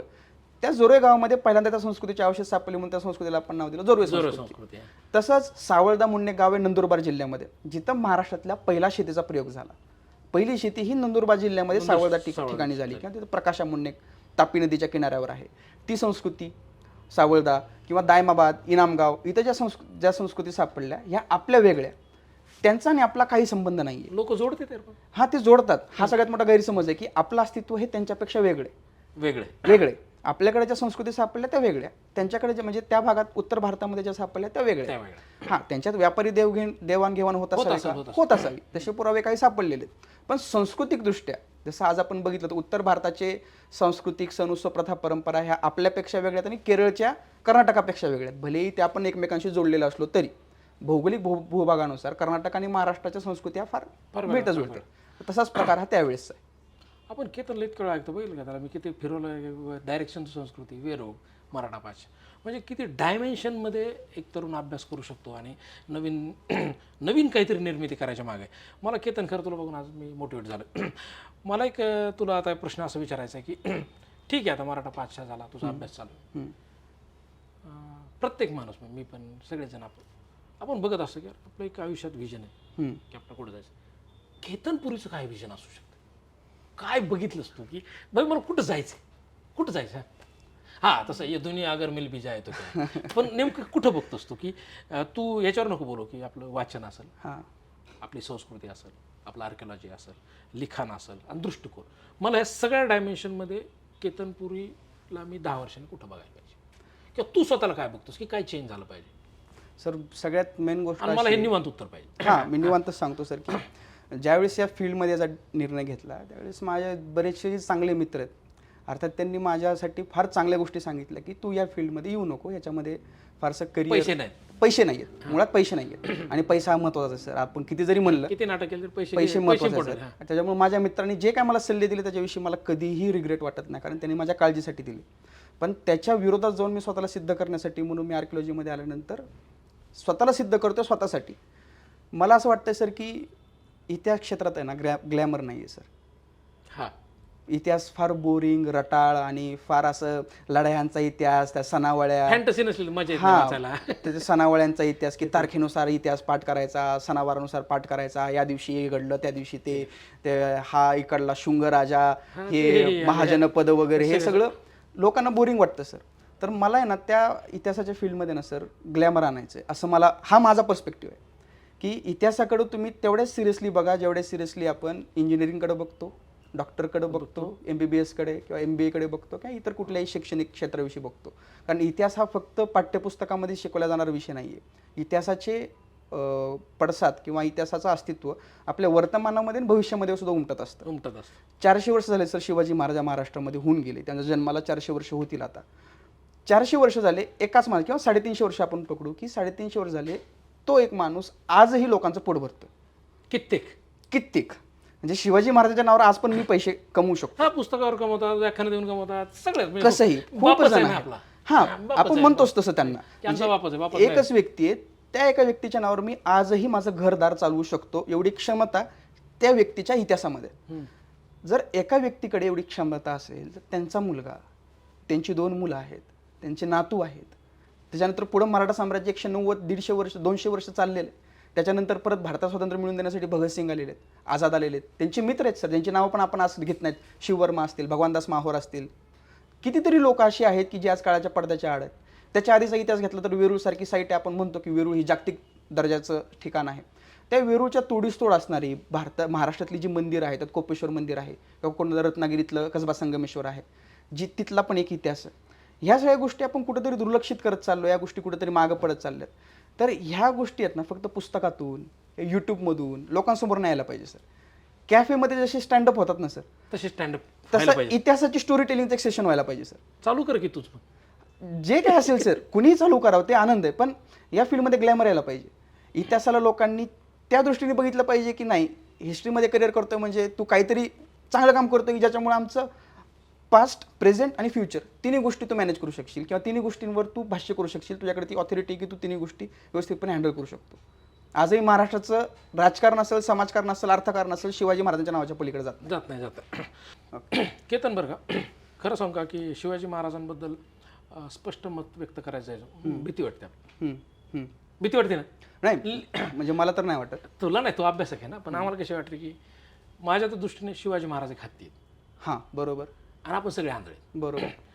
कोणी म्हणतं शिवाजी महाराज कसे, कोणी म्हणतं हत्याची, आंधळ्याची गोष्ट नाही का, 7 आंधळ्याची, तशी. म्हणजे याच्यात शिवाजी महाराजांना मानणारे कट्टर उजवे, कट्टर डावे, मिडल आणि 5वीच्या पुस्तकात वाचलेले शिवाजी महाराज माहिती असलेली एक गँग. बरोबर. याच्यात ज्यावेळेस आपण विचार करतो त्यावेळेस ऑथेंटिकेशन म्हणून कशाला बघितलं पाहिजे. बरं, ते पण जाऊ दे. ऑथेंटिकेशनपेक्षा महत्त्वाचं आहे की ह्या सगळ्या लोकांकडे बघत असताना तुला असं वाटतं की तू पण एक आंधळा होशील त्या 7 पैकी, आणि अशी भीती तुला हे पुस्तक लिहिताना वाटलं नाही का की शिवाजी महाराज लिहितो म्हणजे मोठा विषय लिहितो, तर नेमकं काय होतं डोक्यात शिवाजी महाराज लिहिताना आता सगळ्या डायमेन्शनमध्ये? आता सर, मुळात विषय असा होता की शिवाजी महाराजांवर एवढी पुस्तकं आहेत, मला काही नवीन लिहायची गरजच नव्हती असं मला वाटायचं. पण ह्या सगळ्या पुस्तकांमध्ये एक गोष्ट मला जाणवली की शिवाजी महाराजांची चित्र घेऊन किंवा त्यांचं व्यक्तिमत्व घेऊन लिखाण केलेलं असं कुठलंच पुस्तक नाही. शिवाजी महाराज दिसतात कसे ह्याच्याविषयी खूप मोठे गैरसमज आहेत आपल्यामध्ये. जसे की आपण फार मोठे एक IPS संविधानिक पदावर बसलेले एक अधिकारी आहेत, तर ते सांगतात की शिवाजी महाराज किंवा संभाजी महाराज म्हणजे 65 भाकऱ्या खाणारे किंवा 150 किलोची तलवार उचलणारे किंवा 7 फूट उंची वगैरे अशा गोष्टी आपण ऐकल्यात. पण ह्या सगळ्या झाल्या एक्झॅगरेट केलेल्या गोष्टी. पण शिवाजी महाराज नेमके दिसायचे कसे किंवा शिवाजी महाराजांची शरीरयष्टी कशी होती, शिवाजी महाराजांचं राहणीमान कसं होतं. आपण म्हणतो की आपला राजा हा दगडधोंड्याचा, त्याच्यामध्ये काही चुकीचं नाही आहे. पण राजाने राजासारखा राहायला पाहिजे. मध्ययुगीन काळातल्या जेवढ्या काही संकल्पना राजाला लागू होतात त्या सगळ्या संकल्पना शिवाजी महाराजांनी लागू व्हायच्या. आणि जेवढी काही मी लोकांच्या भावनेतून शिवाजी महाराज ऐकायचो तर ते शिवाजी महाराज मला फार वेगळे वाटायचे. ज्यावेळेस मी कागदोपत्री शिवाजी महाराज बघायचो त्यावेळेस ते शिवाजी महाराज मला फार वेगळे वाटायचे. म्हणजे ज्यावेळेस शिवाजी महाराजांचा राज्याभिषेक झाला आहे तर तो खर्च कोटींमध्ये सर, कोटींमध्ये जो त्यावेळेस लिहून ठेवण्यात आलेला आहे. सभासद बखर असेल किंवा हेनरी ऑक्झिडनचं काही लिखाण असेल किंवा इतर जे काही सोर्सेस आहेत त्या सगळ्या सोर्सेसमधून आपल्याला या सगळ्या गोष्टींची माहिती मिळते की तो खर्च कोटींमध्ये झालेला आहे त्यावेळेस. त्यावेळेसचे कोटी म्हणजे आत्ताचा आपण विषय अरबोस झालं. हां, म्हणजे आपण जे काय असेल ते आत्ताचं कॅल्क्युलेशन बाजूला ठेवू. तर ह्या सगळ्या गोष्टीचा आपण विचार केला तर शिवाजी महाराजांची राहणी हे एका राजाप्रमाणे. शिवाजी महाराज दिसतात कसे ह्याच्याविषयी मला फार जास्त आकर्षण होतं. कारण मालोजीरावांनी अर्थात 2 चित्र भारतामध्ये आणली होती. त्याच्यावरून खूप मोठा एक वर्ग तयार झाला होता की शिवाजी महाराज दिसतात कसे किंवा त्यांची अजून कुठली चित्र आहेत का ह्याचं संशोधन करण्यासाठी लोक पुढे आली. पण त्याच्यावर उपलब्ध होईल असं एकही ऑथेंटिक लिखाण किंवा एकही ऑथेंटिक पुस्तक वाचायला मिळालं नाही. गह खरे सोडले किंवा य न केळकर सोडले किंवा शिवाजी अल्बम सारखं पुस्तक लिहिणारे डॉक्टर बाळकृष्ण सोडले, असे 3-4 लोक जर सोडले किती वाचलंस तू? तर कुणीही त्यांच्या चित्रांविषयी लिखाण केलेलं नव्हतं. आणि तेही लिखाण होऊन जवळपास 60-70 वर्ष झाली होती. लेटेस्ट लिखाण कोणाचंच नव्हतं. मग कुठंतरी आपण ह्याच्यावर लिखाण करू शकतो का असा विचार मनात आला. शिवाजी महाराजांवर लिहायचं तर काहीतरी वेगळं लिहिलं पाहिजे ही तर कन्सेप्ट होतीच. मग हा एक वेगळा पर्स्पेक्टिव्ह होता. मग ज्यावेळेस लिखाण करायला सुरुवात केली एक एक रेफरन्स मिळत गेले. लिखाण होत गेलं त्यास कळलं की हा फक्त एक लेख न होता याचं पुस्तक होऊ शकतं. त्यात सेतुमाधवराव पगडी यांनी शिवाजी महाराज कसे बोलायचे याच्यावर छत्रपतींनी त्यांची प्रभाव या पुस्तकामध्ये 2 चॅप्टर लिहिलेत. म्हणलं आपण पण हा ट्राय करू. मग आपण पण जे काही शिवाजी महाराजांच्या तोंडात संवाद असतील त्याचा एक तर्क लावून त्याच्यावर एक चॅप्टर केला.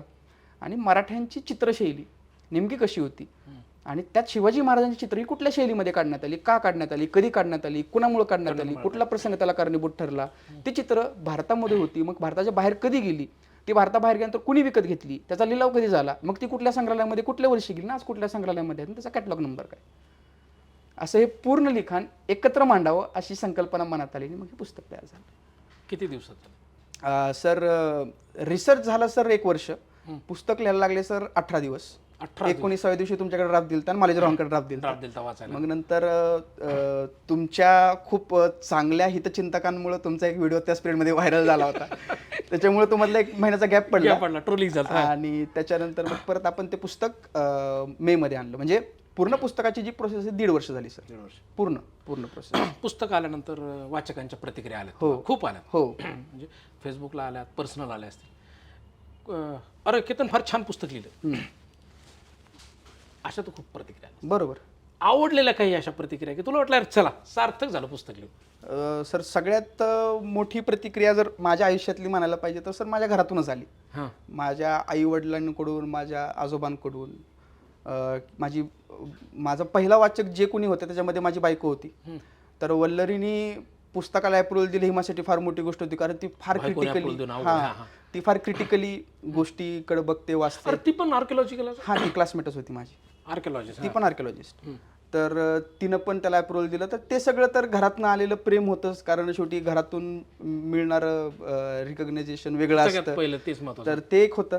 पण सर बाहेरचा जर विचार केला तर मराठा पाचशामुळे सर मी दुबईला पोहोचलो.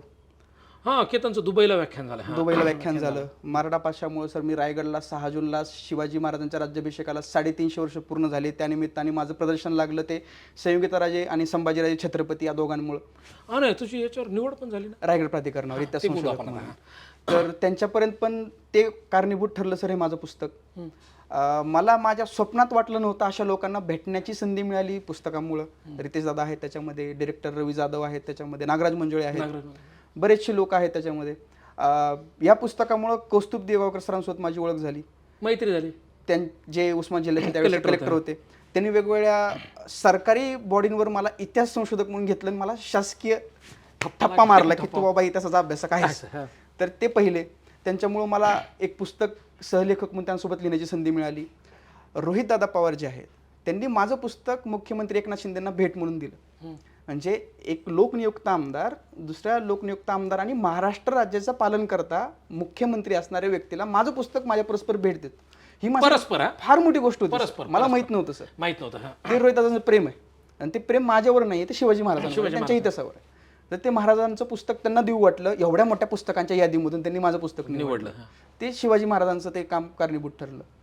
खूप नवीन नवीन लोक आयुष्यामध्ये आली की ज्यांना भेटणं माझ्यासाठी फार एक वेगळी गोष्ट होती. आपली ओळख सुद्धा याच्यामुळेच झाली. माझी तुझ्या वडिलांची ओळख होती. हा, माझ्या वडिलांची तुमची आधी ओळख झालेली, पण आपल्या दोघांची याच्यामुळे शिवाजी महाराजच कारणीभूत ठरले. आणि असं वाचक म्हणून काय प्रतिक्रिया? वाचक म्हणून सर प्रतिक्रियांमध्ये प्रतीक येतावडेकर म्हणून आहेत. त्यांनी सर मला 8 पानाचं पत्र लिहिलं. त्याचं पत्र म्हणजे त्याचं लिखाण म्हणजे सर मोती एवढं सुंदर लिखाण. त्यानं 8 पानाचं पत्र लिहिलं सर. त्या पत्रामध्ये त्यानं सांगितलं की माझा शिवाजी महाराजांकडे पाहण्याचा पर्स्पेक्टिव्ह बदललाय. म्हणजे एवढा काही शिवचरित्राचा आढावा मी माझ्या पुस्तकात घेतलेला नाही. फक्त एक अँगल आहे, एक पॉइंट आहे आणि एक धागा पकडून मी हे पुस्तक लिहिलेलं आहे. पण याच्यामध्ये लिहित असताना शिवाजी महाराजांकडे बघण्याचा एक दृष्टिकोन जो होता, व्यक्तिमत्वाकडे बघण्याचा शिवाजी महाराजांचा, तो खूप मोठ्या प्रमाणात चेंज झाला. बरेचसे माझे मित्र आहेत किंवा बरेचसे असे वाचक आहेत की ते येऊन मला सांगतात की आम्ही शिवाजी महाराजांकडे बघताना या दृष्टीने पाहायचो की आपला राजा हा साधी राहणी, उच्च विचारसरणी या गोष्टींवर बिलीव्ह करायचा, त्यात काही चुकीचं नाही आहे. पण आमचा पण राजा हा सोन्याच्या लोडवर, सोन्याच्या तख्तावर, सोन्याची कपडे घालून डच अधिकाऱ्यांसोबत भेटायचा, त्यांना आपल्याला हवा तशा गोष्टींचा तह मान्य करण्यासाठी भाग पाडायचा, किंवा आपल्या राजाची जी चित्र तयार करण्यात आली ती सोन्यामध्ये तयार करण्यात आली आणि त्याचा लिलाव 1760 साली युरोपामध्ये झालेला आहे. ह्या सगळ्या गोष्टी आम्हाला माहीतच नव्हत्या. म्हणजे शिवाजी महाराज जिवंत असतानाच हे जगभर पोहोचले होते. आपण आज चुकीच्या गोष्टी करतो की आपल्याला शिवाजी महाराजांना जगभर पोहोचवायचं आहे. पण तुझं पुस्तक वाचून आम्हाला कुठेतरी जाणीव झाली की महाराज ऑलरेडी जगात पोहोचलेत, आपल्याला त्यांच्या माध्यमातून स्वतःची प्रसिद्धी करून घ्यायची, स्वतःच पोट भरायचं. तो एक मला फार चांगली गोष्ट वाटली की शिवाजी महाराजांकडे बघताना तुम्ही फक्त एकाच चष्म्यातून न बघता वेगवेगळ्या अँगलनी पण तुम्ही शिवाजी महाराजांकडे बघू शकता. जे तुम्ही मग अशी म्हणले की शिवाजी महाराज म्हणजे एक हत्ती आणि आपण सगळे आंधळेत, आपल्याला जसे भासतील तसा तो आपल्याला हत्ती, कोणाला शेपटीसारखा वाटतो, कोणाला पायासारखा, कोणाला सोंडेसारखा, तसा हत्ती वाटतो. ते निश्चित खरं आहे. पण सर जे तुम्ही मगाशी म्हणला थोडासा मुद्दा डायव्हर्ट होईल की कुठेतरी सामान्य लोकांना भीती वाटते शिवाजी महाराजांवर बोलायला. म्हणजे शिवाजी महाराजांच्या इतिहासाविषयी बोलताना आपण थोडंसं सेन्सिटिव्ह असलंच पाहिजे किंवा त्याच्याविषयी आपल्याला माहिती असली पाहिजे. नाहीतर ते तसं होऊन जातं की परत की सुरतेवर आक्रमण झालंच नव्हतं वगैरे सारखे लूज स्टेटमेंट्स आपण पाहिले 5 वर्षात. पण सर ती भीती वाटण्याचं काही कारण नाही सर. मला असं वाटतं की जर आपण योग्य पुस्तकं किंवा योग्य संदर्भ साधनं जर वाचली तर निश्चित आपण आपल्या शिवाजी महाराजांच्या इतिहासावर बोललं पाहिजे बेधडकपणे. आता हे फिल्म मध्ये असं बघ ना, हे फॅन्टसी फिल्म आल्या हो हो, ह्याचा इम्पॅक्ट होतो रे समाजावर, खूप जास्त होतो. म्हणजे सगळ्यात एक छोटं उदाहरण देतो. अलीकडे एकाने एक पुस्तक लिहिलं तर त्याच्यामध्ये मला जाणवलेली गोष्ट म्हणजे शिवाजी महाराजांची भाषा, त्यानं जी काही लिखाण केले त्या पुस्तकामध्ये किंवा जे चित्रपटातही आपण पाहतो की शिवाजी महाराज बोलताना फार शुद्ध बोलतात.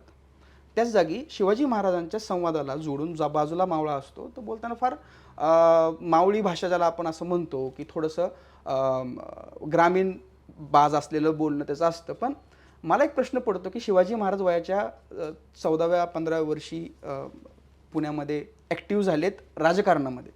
16व्या वर्षीपासून त्यांनी राज्यकारभाराला सुरुवात वगैरे केली आणि पुढं त्यांचा दुर्दैवी मृत्यू होईपर्यंत ते महाराष्ट्रात राहिले. त्यांच्यासोबत राहिलेले लोक ही ह्याच मावळातली आहेत सगळे. 24 तास ते ह्याच लोकांमध्ये राहिलेले आहेत. त्यावेळेसच्या लोकांची जी बोलीभाषा असेल, मावळातली जी बोलीभाषा असेल, त्या बोलीभाषेच्या लोकांसोबत त्यांनी त्यांच्या आयुष्याचे 70 ते 80 वर्ष काढलेले. माझा जन्म सर झाला आहे म्हणजे माझ्या जन्मापासून वयाच्या 24-25 वर्षापर्यंत मी धाराशिवला राहिलो. तुम्ही बीडला राहिले सर, भाषा बदलूच शकत नाही. तुम्ही 20 वर्ष झाले पुण्यामध्ये, तुमच्या बोलण्याचा जो काही एक टोन आहे तो अजून बीडाकडचा आहे, तो बीडाचाच आहे. माझा जो कटला आहे तो उस्मानाबादचा मराठवाड्याचा आहे, तो बदलूच शकत नाही. मी पुण्यात जरी राहिलो तरी किंवा इथल्या लोकांमध्ये थोडेफार शब्दाचा उच्चार जो असेल तो बदलेल, पण जो एक टोन आहे तो टोन तसाच राहतो. मग शिवाजी महाराज जर लहानपणापासून त्यांच्या आयुष्याच्या शेवटपर्यंत जर या मावळी लोकांसोबत राहत असतील तर ते शेवटपर्यंत त्याच पद्धतीने बोलतील का? कुठेतरी तो एक प्रभाव त्यांच्यावर येणार ना, आजूबाजूच्या भाषेचा, बोलीभाषेचा, शब्दांच्या उच्चाराचा, शब्द वापरण्याचा. जर आज कोणी चौकामध्ये आलंय, मी आजही पुण्यामध्ये असताना म्हणतो की ती आलंय. हा, आता ती मध्ये ती आहे, स्त्री आहे का ती पुरुष आहे, हे आपल्याला आपल्याला कळतं की ती आलंय तिथं किंवा त्यानं तिथं आलंय. आपण अजूनही बोलताना तसं म्हणतो, तेच भाषा वापरतो. जरी आपण पुण्यात राहत असलो तरी. काल माझ्या एका व्हिडिओमध्ये मी कवा म्हणले म्हणजे ते सुटत नाही सर. मग तुम्ही शिवाजी महाराजांना बोलताना कायम त्याच प्रमाणबद्ध आणि पुस्तकी भाषेमध्ये दाखवता की आम्हास असे वाटते, असं नाही बोलू शकत सर कोणी. हा, मग त्यानं तसे ते पुस्तकात लिहिलं त्यावेळेस ते मला जाणवलं की चित्रपटांचा प्रभाव हा खूप जास्त होतो समाजावर. कारण एक पुस्तक 10 लोकांना इन्फ्लुएन्स करू शकतं, एक चित्रपट 10,000 लोकांना एकाच वेळेस इन्फ्लुएन्स करण्यासाठी कारणीभूत ठरतो. मग याच्यासाठी सेपरेट आचारसंहिता पाहिजे का रे? पाहिजे सर, म्हणजे फिल्म लिबर्टी जी म्हणते, सिनेमॅटिक लिबर्टी, पण त्याला सर अभ्यासकानेच पुढे यायला पाहिजे. एका दुकट्याने विरोध करून सर त्याच्यामध्ये काहीच होणार नाही. आणि त्यात असं होतं ना सर की जर एखाद्या ठिकाणी एखादी चुकीची गोष्ट दाखवलेली असेल, जर चुकीचा इतिहास त्याच्यामध्ये दाखवलेला असेल, त्याला विरोध करताना ज्यावेळेस लोक समोर येतात, त्याचे अभ्यासक समोर येतात, त्यावेळेस सर्वसामान्य लोकांच्या आडून हे चित्रपट निर्माते अशा प्रतिक्रिया पोहोचवतात की शिवाजी महाराजांच्या इतिहासावर काय झाले की तुम्हाला लगेच टीका करायची असते. मग ते असं होऊन जातं की लोकभावना आणि समाजभावना याच्यामध्ये हा विरोध कुठेतरी दाबला जातो. हा विरोध याच्यासाठी नसतो की ते शिवाजी महाराजांवर आले, हा विरोध याच्यासाठी असतो की शिवाजी महाराजांवर जे आलंय ते चुकीचं आहे, तुम्ही चुकीचा पायंडा पाडता. शिवाजी महाराज ह्या विषयाला धरून तुम्ही जे काही दाखवताय किंवा शिवाजी महाराज मायथॉलॉजी नाही ना, बरोबर आहे ना, लिखित पुरावे बरोबर. आणि त्यानं कुठं ना कुठं तरी डायरेक्टली इनडायरेक्टली त्या शिवाजी महाराजांच्या इतिहासाची मोडतोड होतेच ते. मग ते होण्यापेक्षा अशी इतिहास अभ्यासकांनी समोर येऊन एक नियमावली ठरवली. नियमावली एक अशी ठरवता येत नाही, कारण कोण कुठल्या प्रसंगावर काम करायला आपण सांगू शकत नाही, पण ऍटलिस्ट चरित्रच एवढं मोठं आहे, जे बेसिक आहे त्या गोष्टी तरी त्या पद्धतीने यायला पाहिजे. रात्री 12 वाजताही चित्रपटामध्ये शिवाजी महाराज हे दरबारी भरजरी वस्त्रामध्ये जर आपण दाखवत असू तर ते चुकीचं तसं राहूच शकत नाही. शिवाजी महाराज सुद्धा आपण म्हणतो रयतेचे राजे, मग रयतेच्या राजाला आपण रयतेच्या राजासारखं दाखवायला पाहिजे. शिवाजी महाराज एवढं मोठं काम होतं ते कंटिन्यू आवरून कसं काय बसू शकते? बरोबर, विजनवर काम करणार. बरोबर. मग तू कुठंतरी त्या एका पातळीवर जाऊन शिवाजी महाराजांच्या चरित्राकडे बघितलं पाहिजे आपण की शिवाजी महाराजांच्या चरित्रातल्या ज्या मानवी भावना आहेत, मानवी मूल्य आहेत, आणि त्या मानवी मूल्य मानवी भावनांच्या अनुषंगाने शिवचरित्र कसं आहे, जे कसं दिसलं पाहिजे हे आपण दाखवायला पाहिजे. म्हणजे मावळातल्या सुभेदारांना सर आपण डायरेक्ट अर्धे उघडे वगैरे असंच दाखवतो सर, आणि त्याच्याच बाजूला शिवाजी महाराजांच्या दरबारातले सरदार हे भरजरी कपड्यात दाखवतो. हा जो काही एक ही दरी जी आहे समाजातल्या, सायलेंट पेनिट्रेशन आहे. मे बी सर असू शकतं, पण तसं नाही दाखवलं गेलं पाहिजे. रायगड प्राधिकरणावर तुझी गेल्या 2 महिन्यात निवड झाली. हो, त्याच्यासाठी तुझं अभिनंदन. पहिलं थँक्यू. निवड झाली, काय काम होणार तिथं असं सर? महाराष्ट्र तुझ्यावर जबाबदारी आहे. रायगड म्हणजे हार्ट आहे आता. होय, बरोबर, महाराष्ट्राचा हार्ट. बरोबर. हार्टवर संशोधक म्हणून तुझी निवड झाली. होय. तर काय काम आहे तिथं? म्हणजे काय आहे प्राधिकरण जे आहे ना सर, ते संभाजीराजेंच्या अध्यक्षतेखाली स्थापन झालेले प्राधिकरण हे महाराष्ट्रातलं पहिलं प्राधिकरण आहे की जे एका किल्ल्यासाठी स्थापन झालेलं आहे. पर्टिक्युलर एक किल्ला, फक्त एका किल्ल्यासाठी.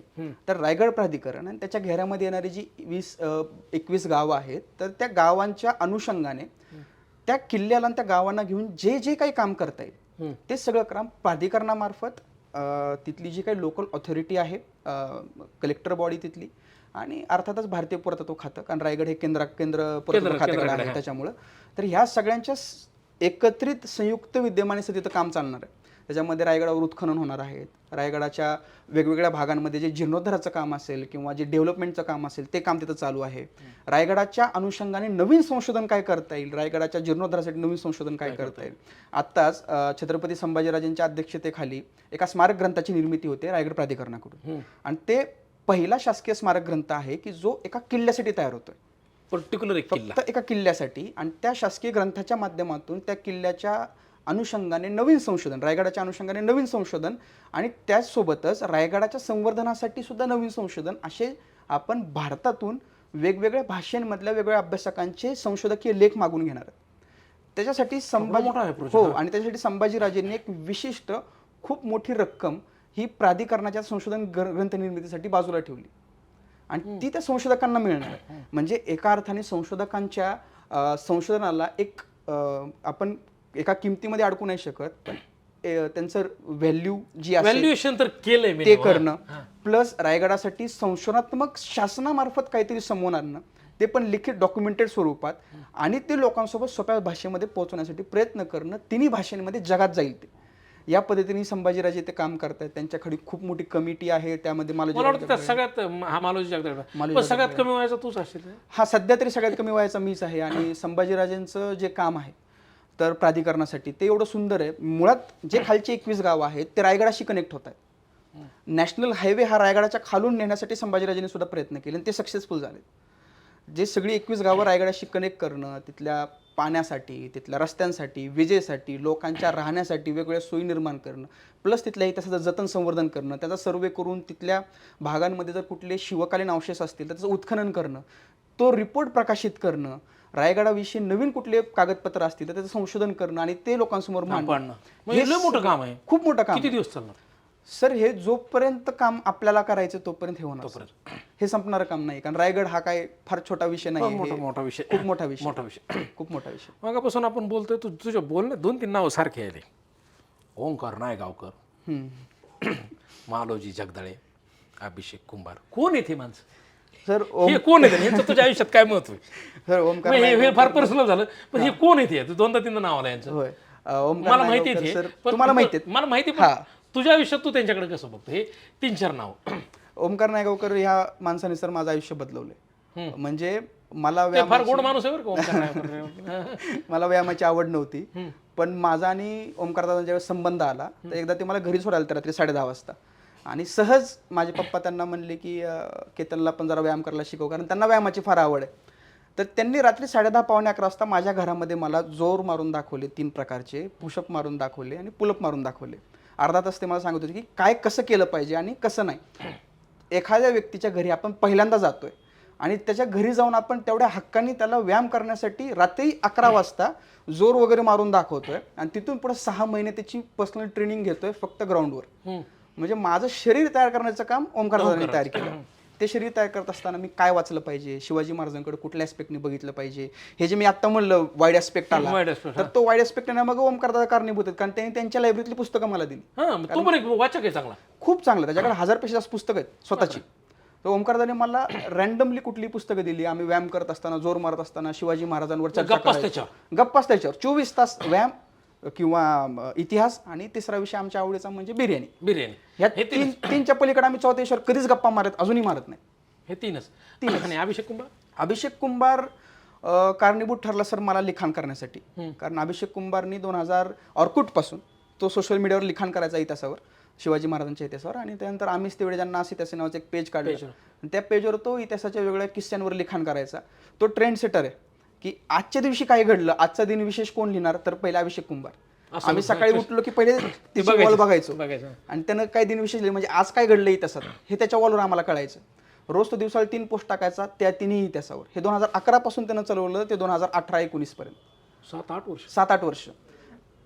त्या व्यक्तीने मला आम्हीच ते वेळेचं ॲडमिन केलं, आणि त्याच्यानंतर मी दिवसाला 2 पोस्ट इतिहासावर लिहायला सुरुवात केली 2015 पासून. सर मी आत्तापर्यंत फेसबुकवर 1000 पेक्षा जास्त इतिहासावर पोस्ट लिहिल्या. 1000 पोस्ट? 1000 फक्त इतिहासावर. माझ्या वॉलवरचं 350-400 पोस्ट इतिहासावरच्या, वेगवेगळ्या किस्स्यांवरच्या. पण हे सगळं करण्यासाठी मला इतिहासावर तू सोशल मीडियावर सुद्धा लिखाण करू शकतो हा कॉन्फिडन्स अभिषेक कुंभारने दिला. आणि मला आम्हीच तेवढेच ॲडमिन कर असा अभिषेक कुंभारला सांगणारा माणूस मालोजीराव जगदाळे. हा, तुम्ही मालोजी जगदाळे मला एकच माहिती, त्यांची पेपर न्यूज वाचली होती हां, की त्यांनी तो पेपर लंडन गॅझेटचा बरोबर तो आणला, भारतामध्ये आणला तो.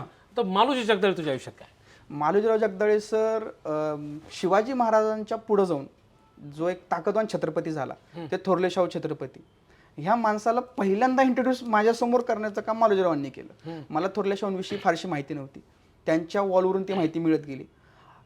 ज्यावेळेस मी मालोजीरावांना भेटलो मला वाटलं ते इतिहास अभ्यासक आहेत, पण नंतर मला कळलं की ते इंजिनियर मलाही नंतर कळलं. हां, आणि ते इंजिनियर असताना सुद्धा एवढ्या मोठ्या प्रमाणात इतिहासाचा अभ्यास करतात, एवढ्या मोठ्या प्रमाणात ते वाचन करतात, आणि वेगवेगळ्या शासकीय समित्यांवर सुद्धा त्यांनी काम केलेलं आहे. तर ते मला कुठेतरी इन्स्पायर करून गेले की जर एखाद्या व्यक्तीची फील्ड काही असली पण आवड जर असेल तर त्या आवडीचं रूपांतर तुम्ही विधायक गोष्टींमध्ये करू शकता. संशोधन हे खूप सुंदर प्रकारे सोप्या पद्धतीने लोकांसमोर मांडू शकता. माझे फार मोजके आवडते व्याख्यात आहेत सर. मी तुमचं नाव घेणार नाही कारण तुम्ही समोर बसले, उगं ते बटरिंग केल्यासारखं होईल, तुम्ही समजून घ्या सर मी तुमचं नाव घेतलंय. पण सर त्याच्यामध्ये प्रमोद मांडे हे नाव आहे. 2 नंबरला सर माझा सर्वात आवडीचा जर वक्ता कोण असेल तर मालोजीराव आहेत. मालोजीराव, हां. कारण ते एवढ्या सोप्या भाषेमध्ये हेनरी ऑक्झेंडन, हर्बर्ट डी आगर, निकोलस विटसेन, निकोलस क्लिमेंट, काय नाव आहे ही जी नावं आहेत ना इंग्लिश नावं, ही नावं एवढ्या सहजपणे व्याख्यानामध्ये मांडणारा पहिला माणूस मी बघितला मालोजीराव जगदाळे. आणि त्याच्यामुळे मला इन्स्पिरेशन भेटलं की आपण पण असं जरा इंग्लिश साधनांचा अभ्यास केला 40-50 वर्षानंतर नवीन नवीन पोरं तुझं नाव घेणार. डच साधनांचा अभ्यास केला पाहिजे असं मला वाटलं. आणि मालोजीरावांनी परकीय साधनांच्या माध्यमातून शिवाजी महाराजांची 2 अस्सल चित्र भारतामध्ये आणली. लंडन गॅझेटचा जो न्यूजपेपरचा ओरिजिनल कागद आहे त्यावेळेस प्रकाशित झालेला तो भारतामध्ये आणला. भवानी तलवारीचे HD फोटोज भारतामध्ये पहिल्यांदा मालोजीरावांकडे आलते. संभाजी महाराजांच्या ब्रिटिश म्युझियम मधलं जे चित्र आहे ते चित्र पहिल्यांदा भारतामध्ये महाराष्ट्रात प्रकाशित करण्याचं काम मालोजीरावांनी केलं. बुधभूषणची अस्सल पानांच्या छायाचित प्रती ह्या मालोजीरावांकडे आहेत. असा फार दुर्मिळ साठा मालोजीरावांनी जगभरातल्या म्युझियमशी संपर्क साधून महाराष्ट्रात आणला, स्वतःच्या मार्फत लोकांसाठी उपलब्ध करून दिला. तर संशोधन हे फक्त एका विशिष्ट संस्थेच्या लायब्ररीमध्ये बसून न करता आपल्या घरातल्या बेडरूममध्ये लॅपटॉपवर बसून जगातल्या कुठल्याही म्युझियम सोबत टाईप करून तिथं संशोधन आपण करू शकतो, हा कॉन्फिडन्स मालोजीरावांनी दिला किंवा ही एक नवीन दिशा मालोजीरावांमुळे मिळाली. तर त्याच्यामुळं हे पुस्तक लिहित असताना मी जगातल्या सगळ्या म्युझियमला मेल केले, त्यांच्याकडून सगळी चित्र मिळवली, ऑथेंटिकेशन, दुर्मिळ लेख मला मिळाले आणि सगळ्या जगातल्या बऱ्याचशा नवीन संशोधकांसोबत, गिज क्रुझर नावाचे खूप मोठे संशोधक आहेत, त्यांनी शिवाजी महाराजांच्या चित्रांवर 2008-9 मध्ये संशोधकीय लिखाण करून ठेवलेले. त्यांच्यासोबत मी जवळजवळ 100 ते 150 मेल एक्सचेंज केले. पण हा कॉन्फिडन्स मला पहिल्यांदा दिला मालोजीरावांनी, कारण त्यांनी ते केलं होतं. म्हणजे इतिहासाकडे बघण्याचा दृष्टिकोन ओंकार नायगावकरांमुळे मिळाला, लिखाणासाठीचं इन्स्पिरेशन अभिषेकमुळे मिळालं आणि मालोजीरावांमुळे मला एक असा पर्स्पेक्टिव्ह मिळाला की आपण याही अँगलनी शिवाजी महाराजांच्या इतिहासाचं संशोधन करू शकतो. हे संशोधन फक्त भारताच्या इतिहासावर किंवा राजस्थानच्या किल्ल्यांवर किंवा मुघलांवर किंवा हडप्पा मोहेंजोदडो संस्कृतीवर ह्याच्यावरच नाही होऊ शकत, तर शिवाजी महाराजांना घेऊन पण आपण इंटरनॅशनल लेवलला संशोधन करू शकतो. तिथले पुरावे आपण भारतामध्ये मिळवू शकतो, आणू शकतो किंवा ते प्रकाशित करू शकतो. हा प्रयोग अर्थात खूप जणांनी केलेला आहे, पण माझ्यासाठी माझ्या आयुष्यातला पहिला व्यक्ती मालोजीराव. कन्सिस्टन्स आहे ना तुमचा प्रयत्न, कन्सिस्टन्स चालू आहे. तर ते आहे. आणि शेवटी मांडे सर तर आहेतच. अजून कोणती एखादा व्यक्ती राहिला की जे राहू नाही त्याच्या? नाही असं कोण नाही, पण सर मी मानतो माझे आजोबा आहेत ज्यांनी मला लहानपणी पुस्तकं दिली वाचायला, आणि माझे आई वडील आहेत की ज्यांनी माझ्या पुस्तकांवर अफाट खर्च केला, की कधीच विचार केला नाही पुस्तक घ्यायचं असेल तर आता पैसे एवढे नको घालू, तेवढे तू मागितले तेवढे घेऊन ये, काय प्रॉब्लेम नाही. बरं, पण केतनपेक्षा याचे वडील लय गोड आहेत, म्हणजे याची ओळख नाही झाली चालतं एक वडिलांची, कारण नक्की जे कोणी धाराशिवला आहेत. तर केतन, आज हे काय गप्पांचा ओघ आपला थांबणार नाही, आपण बोलायला 4 तास बोलू शकतो, पण आज तुला खरंच बोलून मला खूप छान वाटलं. मला स्वतःला एक नवीन दिशा आणि डायमेन्शन कळाली. तर केतनचं तर स्वागत आहेच. तुम्ही निश्चित, ज्याला कोणाला छत्रपती शिवाजी महाराज वाचण्याची इच्छा आहे त्याने मराठा पातशाह ह्या पुस्तकापासून सुरुवात करा. मी कोणतंही पुस्तक रेकमेंड आजपर्यंत केलेलं नाही कोणाला, पण मराठा पातशाह मी रेकमेंड करतो की ज्याला कोणाला अभ्यास करायचा आहे, ज्याला शिवाजी महाराज खरे जाणून घ्यायचे. मी नाही म्हणत ह्याच पुस्तकात तुम्हाला सगळं कळत, पण निश्चित सुरुवातीचं पहिलं पुस्तक हे तुमच्या घरात पाहिजे. तर तुम्ही हे पुस्तक वाचा आणि काय म्हणतात आयुष्याची आपण प्रेरणा म्हणतो छत्रपतींकडून, तर तो वाचत राहा. कारण माझे वडील पण सांगायचे वाचत राहा, जोपर्यंत काही सापडत नाही तोपर्यंत वाचत राहा. मला नाही वाटत तू फक्त मराठीत मर्यादित राहशील. म्हणजे छत्रपती शिवाजी महाराज इंटरनॅशनल लेवलला तर आहेतच, होय, पण तुझं पुस्तक आता इंग्लिशमध्ये पण येतं असं आहे. हो, प्रकाशन तुम्ही ठरवा. हां, नाही करायचं आपल्याला लगेच. तर तुझ्या ह्या कामाला अशीच बळकटी येत राहू, तुझं नवीन पुस्तक असंच लोकांना वाचत राहू. आणि तुला फॅक्ट सांगू का, मराठा पातशाह पुस्तक हे सध्या फार वेटिंगमध्ये, म्हणजे फार फार लोकांना वाचायचं आणि प्रतिक्रिया येऊ लागल्या त्याच्या. हे ग्रासरूटपर्यंत म्हणजे शेवटच्या माणसापर्यंत पुस्तक जात आहे. तर अजून वाचक लोक तुझ्याकडं तुझं वाचायला उत्सुक आहेत. तर तुझं पुस्तकसुद्धा लवकर येऊ, याच तुला शुभेच्छा देतो. आणि अजून काय राहिले बोलायचं? नाही, तुम्ही आणि ह्या याचं गेल्या वर्षी लग्न झालं, याचं ऑलरेडी मॅरिड आहे, त्यामुळं ग्लॅमर सांगितलं. आणि आज त्याची PhD कंप्लीट होते. तर आपण जे म्हणतो की महाराष्ट्रात इतिहास संशोधक होत नाहीत, आपल्याला फॉरेनचे इतिहास संशोधक वाचावे लागतात. तर निश्चित केतन आपल्याला एक नवीन आशेचा किरण आहे, जो की मराठवाड्यासारख्या ग्रामीण भागातून कुठली पार्श्वभूमी नसताना लेखक होतो, संशोधक होतो, फिल्मसाठी बॅकग्राऊंडला असतो आणि अजून मोठे मोठे स्वप्न पाहतोय. तर मला तुम्हाला सर्वांना सांगायचं की खूप चांगलं फॉरेनमध्येच नाही तर आपल्याकडेही त्या ताकदीचे तरुण आहेत. तर केतनसुद्धा त्या पहिल्या फळीतला आहे. तर केतन तुला भविष्यासाठी खूप खूप शुभेच्छा. Thank you so much. निश्चित तुला असं वाटत असेल की आम्ही इतिहासावर प्रेम करतो, आम्हाला वाचायला चांगलं मिळत नाही, तर तुझ्याकडून ते मिळत नक्कीच. अशी आशा व्यक्त करतो. आणि आता हा संवाद, लेखक संवाद नाही म्हणताय त्याला, मी म्हणा ना अभ्यासक, विचारवंत, dreamer, as like a dreamer, आणि फक्त लेखक ह्या मला तर दिसतं लेखक आवडत नाही. त्यामुळे ह्या सगळ्यांच्या चौकटीत बसणारा केतन निश्चित महाराष्ट्रातल्या नवीन तरुणांना नवीन दिशा देईल अशी मला आशा वाटते. धन्यवाद. आणि केतन, तू इथं आलास, वेळ काढलास, त्याबद्दल सुद्धा तुझे खूप खूप आभार. थँक्यू. थँक्यू.